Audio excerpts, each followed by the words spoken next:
Hi, and thank you for joining me for another video. And friends, this week's Parsha is Parashat Nitzavim.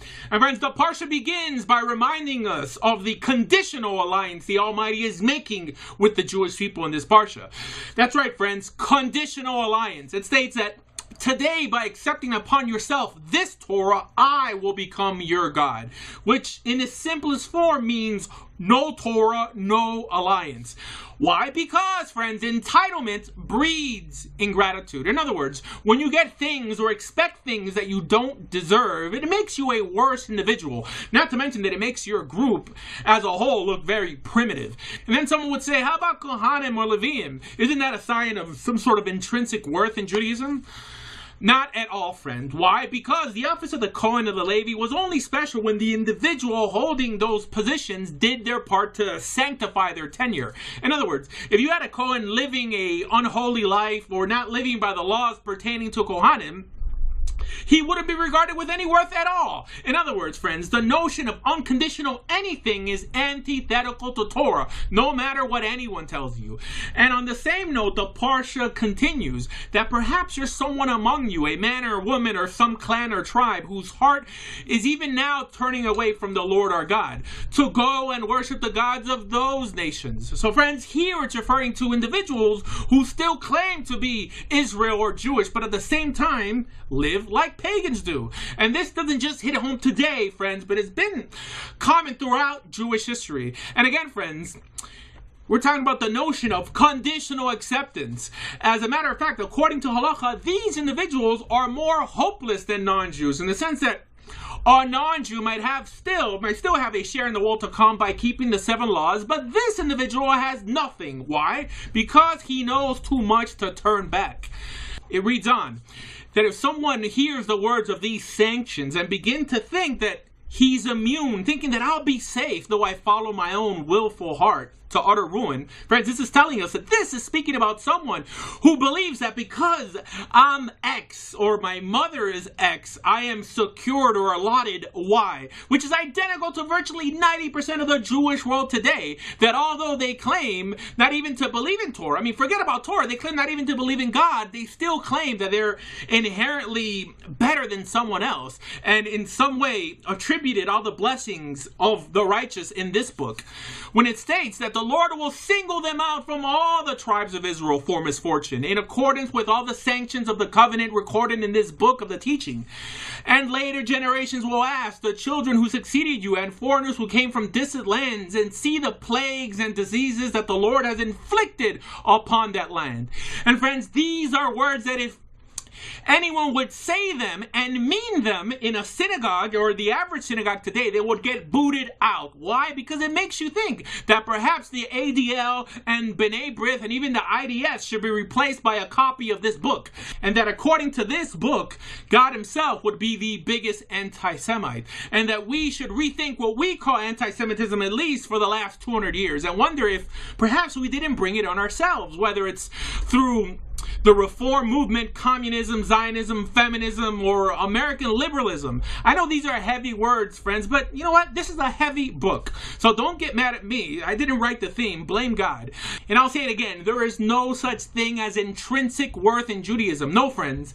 In Judaism, we, apart from what we believe or how we behave, are equally worthless. Consider that the next time you see people posting images on Facebook of irreligious Jews, honoring them solely because of an ethnicity, and realize how far we've thrown the Torah mindset. And this, friends, was the struggle that Israel has dealt with since Sinai. We can even see it throughout the prophets. Not that they dropped Torah completely or their Jewish identity completely, but individuals who had one foot in and one foot out, and the righteous ones among them tolerating it, which has the righteous dying for the sins of the wicked. For what? For not upholding the command of burning the evil out of Israel. And this is why we continue to suffer today, my friends. Because in the name of compassion, we have failed separating the wicked from the righteous among our people. And worse, we've even let them speak in our behalf to the rest of the world, which teaches us that unity is not always such a great thing. I mean, We constantly hear it in the Jewish world, Achdut, Achdut, but the real question we should ask is on whose terms, because we could just as well be all moving to destruction in a unified level also, which is pretty much the case today, my friends. But friends, there is hope, as laid out in the following parak of this parsha. It lays down why we act, hope, and pray that we collectively as a people turn back to this book so that the redemption and the Messiah could finally arrive. And this, friends, and pretty much every other passage in this Torah that touches on this is everything we know about the concept of the Messiah and the redemption, along with the command of establishing a king.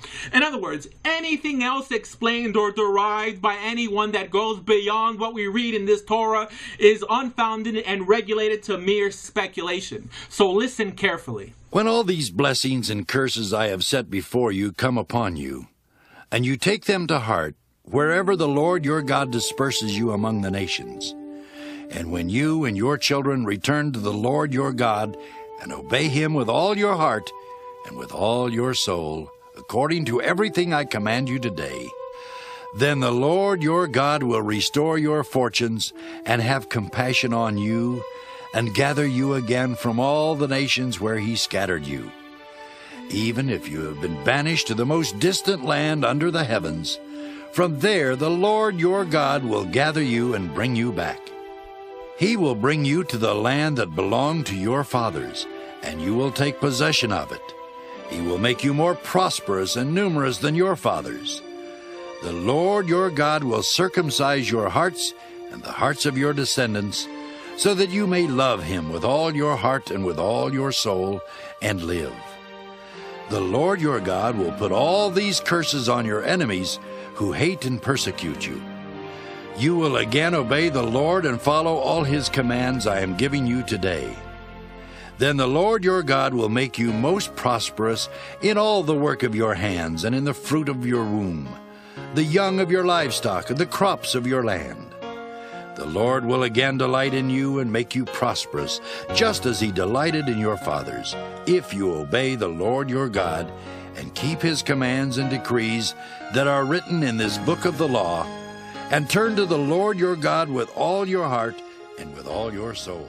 And friends, this is our foundation for even waiting for redemption, a redemption which will be ruled by a king, which we will call the Messiah. In other words, this is all we're required to believe in terms of our redemption, and everything else could be speculated on.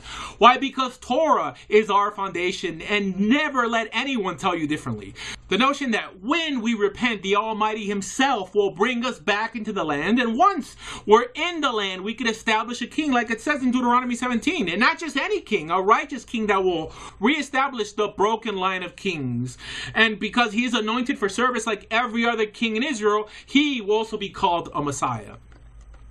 And friends, we should not just pray, but act to make this a reality. How? By spreading these eternal truths to all humanity in hope that they will be moved enough to join the fight also.